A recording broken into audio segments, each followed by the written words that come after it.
Muito bem. Oh! Está até fora do lugar a mão aqui, ó. Vai em qualquer lugar. Eu sei por que você está assim, Eugênio Carvalho. Olha, eu não sei direito, não, mas eu acho que se não for dado os murros no lugar certo, vai dar problema. Será que é isso? Será que o senhor está tentando acertar alguém nessa história toda? Hein, senhor Eugênio Carvalho? Então é o seguinte, ó. Eu vou pedir, então, que, se você não acertar, que quem não está nos escutando acerte. Acerte da seguinte maneira, Eugênio Carvalho. Primeiro, que nos siga, é importante. Vai lá, ó, toca lá, ó, seguir no canal. Depois compartilhe. E é lógico, Enio Carvalho, deixe o seu comentário, que é muito, muito legal. Mas, Enio Carvalho, eu vou ser sincero com você, Enio Carvalho. Eu não tenho pena de você. Meio bruto isso, né? Pois é. O que aconteceu, Enio? Quando a gente escolheu esse título, a gente utilizou as palavras daquele lutador profissional, Popó, que lutou contra um fisiotecurista aí, que participou do BBB, não sei o que, Bambam. E aí foi colocado aquela bateção de boca, um insultando o outro, sobre o que fariam durante a luta, patrocinando uma espécie de marketing para alavancar mais pessoas para descobrir qual seria o resultado da provocação de um de outro. E o Popó, sendo profissional do boxe, como foi desafiado por esse Bambam, o cara é bem mais alto, bem mais forte do que o Popó, mas não é profissional do boxe. E ele, sendo pequenininho, uma das falas dele é que ele não tem pena do outro, do rapaz. Principalmente porque ele ficou numa posição onde ele estava emocionalmente sob cordas. Emocionalmente, o Popó estava sendo derrotado. Por quê? Porque o Bambam lá, ele tinha algumas falas que estavam provocando a emoção do Popó em relação ao que ele poderia fazer, que se entrasse o murro dele, o Popó não resistiria. Se fosse feito algum tipo de dublagem, sempre o Popó estaria em desvantagem. Enfim, a provocação foi a tal ponto de que o Popó, sendo um pugilista profissional, com a tendência muito maior de ganhar o evento da luta, ele se sentiu injuriado. E uma das maneiras dele colocar isso foi: eu não tenho dó de você. Enio, o engraçado é que é o seguinte, né? Esse contexto todo entrou por causa da pesagem, né? Na pesagem existe essa cenografia, né? Essa história de que um fala uma coisa, o outro fala outra, aquela história toda, trocam-se farpas e etc, etc, etc. Só que existe uma grande questão do que é falado lá durante a pesagem e da realidade, né? E quem assistiu, quem teve oportunidade de assistir a luta, ela só durou 26 segundos. Ele realmente, o Popó, ele não teve dó do Bambam. E aí, como é que fica essa história, Enio Carvalho? A gente olhando assim, poxa, ele foi ruim, ele foi cruel. Como é que é a roupagem daria? Como é que a gente poderia analisar essa fala do Popó? Olha, alguma coisa com a qual ele estava totalmente descaracterizado de razão. ele só estava respondendo emocionalmente à provocação do outro. Então, o outro estava agindo como um marqueteiro, porque praticamente é possível esse tipo de confronto entre um profissional numa determinada área com alguém que não é profissional. Então, tudo aquilo que você faz profissionalmente, e você repete isso muitas e muitas vezes, é algo que precisa de muito treino. Ele não tem essa capacidade de se comparar com um profissional nessas condições. E aí, a única coisa que ele se perdeu foi ele não teve essa equidade emocional, só isso. Então, se você olhar realmente, do ponto de vista de PNL, de programação neurolinguística, o que você vê ali, esta provocação, você consegue ver que o eixo que o Popó profissional ele estava, ele se distanciou. E aí, ele se deixou levar pela provocação verbal que o outro fazia com ele, Bambam fazia com ele. Então, essa que foi a grande não resposta ao evento. Não tinha como. Muitos dos profissionais até pediram para que o Popó não exagerasse na contenda, porque é descomunal. O rapaz o Bambam era muito mais alto, mas ele não tem o mesmo jogo de cintura, profissionalmente falando. Os outros todos pediam para que ele não exagerasse, porque se ele continuasse com aquela raiva que ele estava demonstrando, com aquela falta de estrutura emocional, nossa, coisa ruim poderia ter acontecido naquele ringue. Não demoraria, não era 26 segundos, não, era muito menos, né? Mas é que tá. Vamos pegar aqui, já que nós estamos pegando essa história e dando um direcionamento, um entendimento dela, né? O Bambam, em algum momento ali daquela pesagem, daquela história toda, falar as palavras que falou, e o Popó ter recebido aquelas mensagens, o que aconteceu? A comunicação, a maneira como o outro falou, foi mais eficaz de tal maneira que atingiu o Popó, ou seja, o que o Bambam estava na comunicação dele, o que ele estava expressando ali, ele conseguiu atingir o fato emocional, ou o Popó, dentro de um contexto, se deixou levar pela emoção, ou seja, quando que ali um foi influenciado pelo outro, vamos colocar assim. Boa essa, né? Praticamente aquela semelhança entre a história da cobra e o vagalume. Então, a cobra começa a perseguir o vagalume. E por onde vai o vagalume, a cobra está perseguindo, a cobra está. E aí, chega um determinado momento e o vagalume chega para a cobra, pergunta para a cobra: escuta aqui, peraí, vamos lá. Eu já estou sem força, você está me perseguindo. Eu não. Eu quero fazer umas perguntas para você, cobra. Aí a cobra, como é que é? Eu posso fazer 3 perguntas para você? Vai, pode, vai. Eu não costumo abrir, não, precedentes. Aí a primeira pergunta do vagalume: escuta, eu, vagalume, pertenço à sua dieta alimentar, eu pertenço à sua maneira, à sua, como é que fala? Cadeia Eu alimentar. pertenço à dieta, cadeia alimentar? Aí o cara, não. A cobra disse não. A outra, eu te fiz alguma coisa? Tem alguma coisa errada que eu fiz para você? Não. Então por que você quer me comer? Porque eu não suporto ver você brilhar.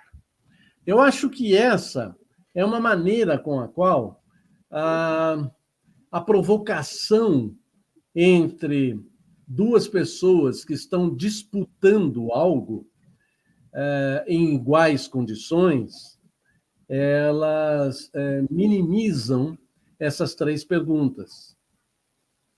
Só que, no caso que a gente está enumerando, do Popó e do Bambam, o que houve ali é uma desconsideração geral pela inutilizar a veracidade de uma das pessoas que estava à frente.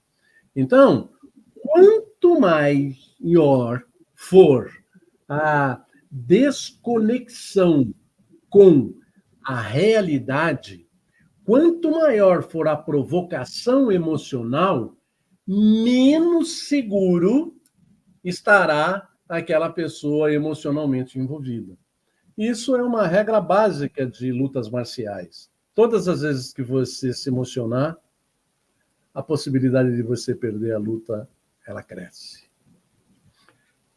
Se a gente for olhar dentro do contexto do último vídeo que nós falamos, nós entramos dentro de um rótulo chamado influência versus manipulação. O processo que é ali na pesagem, né, eu acredito que é mais uma manipulação do que influência. E você me trouxe uma coisa interessante agora. Você falou, não, o Popó se deixou levar pelas... Então eu falo o seguinte, o Bambam manipulou o Popó ou o Popó se deixou ser manipulado? Boa! De uma certa forma, todas as vezes que você se sente desprotegido emocionalmente, você está aberto ao comando da outra pessoa. Em qualquer situação.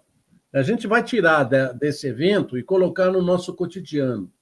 Todas as vezes que você se exaltar, você está deixando que a opinião do outro se sobreponha à sua. Todas as vezes que você elevar seu tom de voz, você está se deixando levar por uma provocação emocional. Então, tem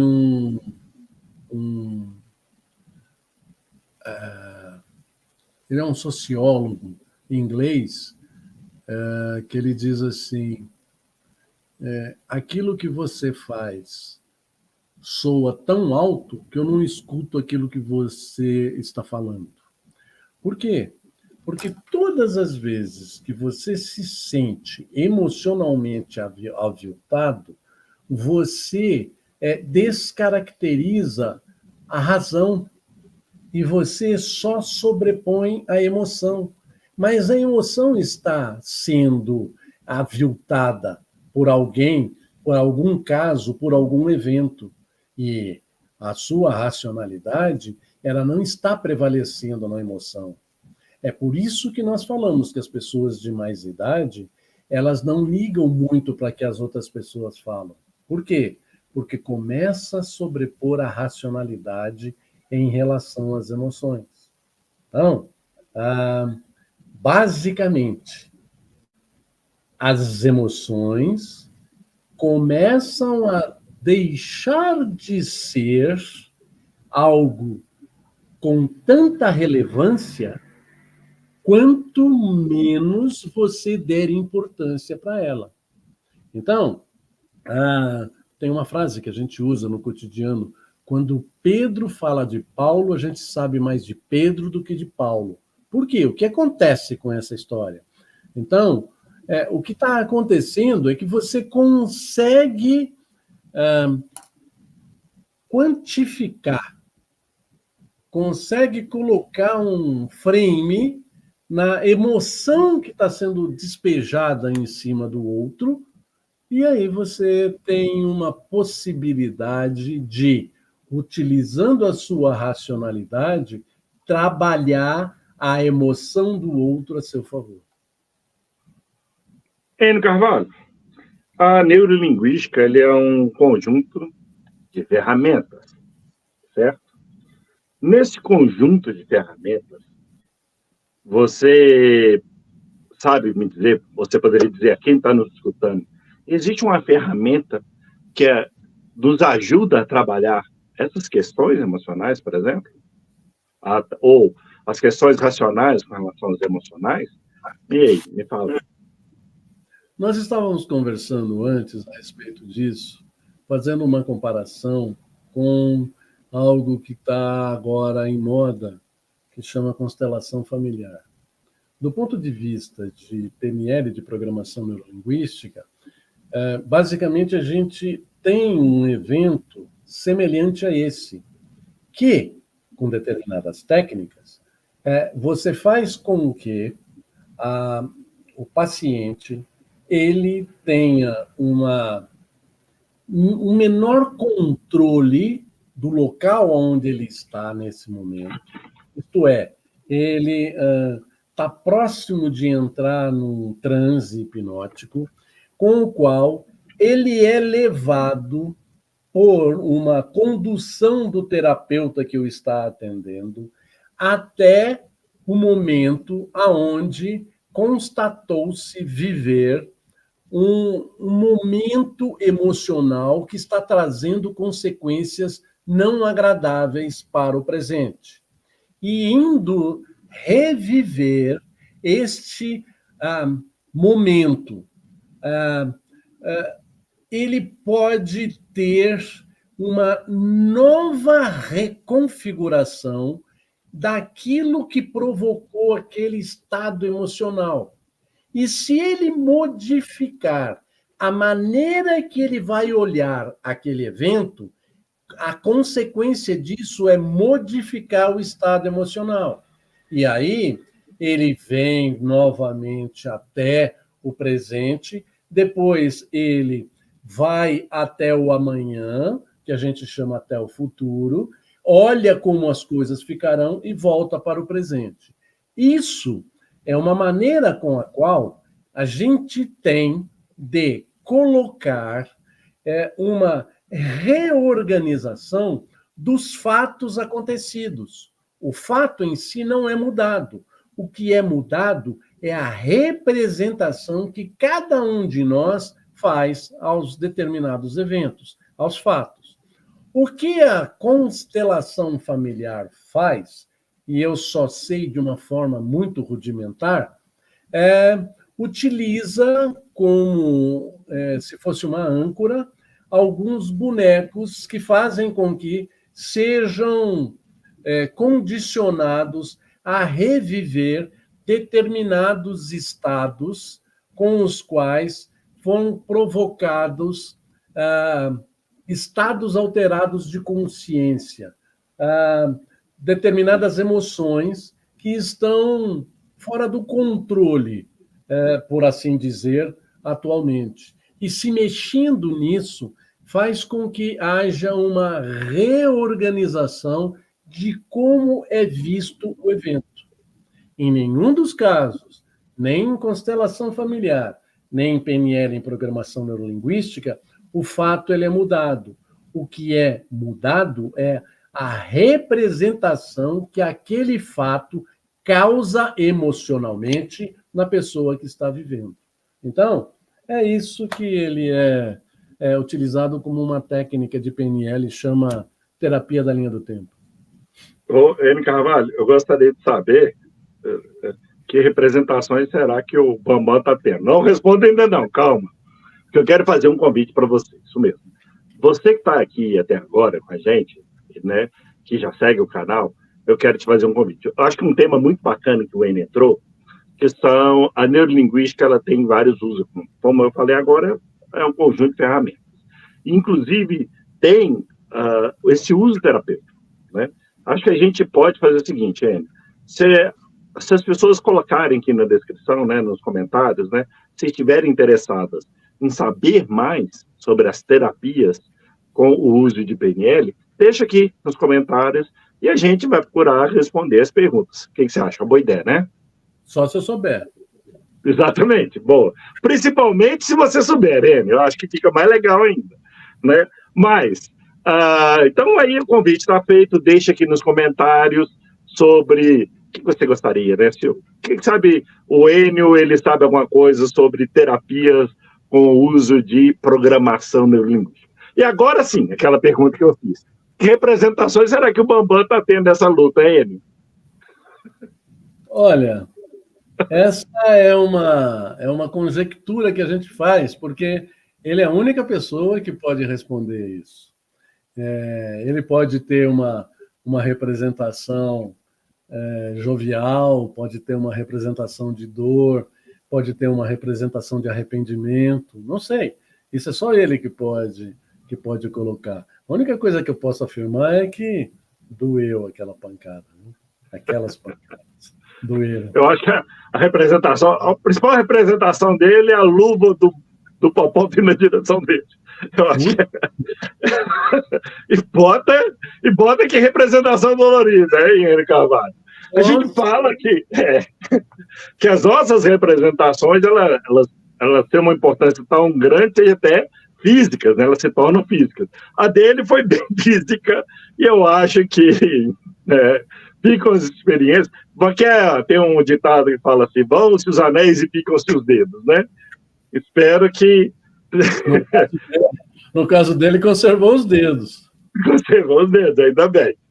Henrique Carvalho, eu gostaria que você, nós agora, já quase chegando no final desse vídeo, que fizesse essas considerações que, inclusive sobre o tema que nós estamos falando hoje, né? Que é o Popó falou: não tenho pena de você, né, para o Bambam, numa luta que durou apenas 26 segundos. É com você, Henrique Carvalho. Eu não tenho pena de você, ele é uma forma de resposta à provocação que ele recebeu.